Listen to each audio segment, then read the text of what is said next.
Darom? Prieš kelionę ilgą. Įpilkiam. Ką gerą prasimaišyt. Žinot, kas čia?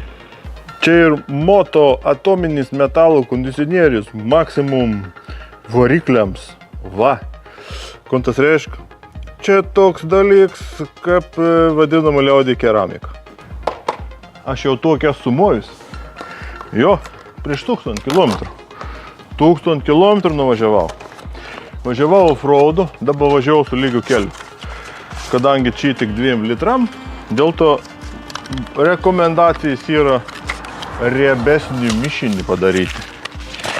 Prieš naudodamas perskaityk instrukciją. Prieš naudojimą produkto temperatūra turi būti ne žemesnė kaip plus 25, kadangi dabar 22, tiek betrūkst. Sukratykite balioną, supilsim į variklį, į seną variklį, į kažkokį, važiuojantį motociklą, kur jūs važiuojate, toliau nei iki ženklo savo miestą. Santus, spiritus, vinį. Kliuku, kliuku, kliuku iš to mažo buteliuko.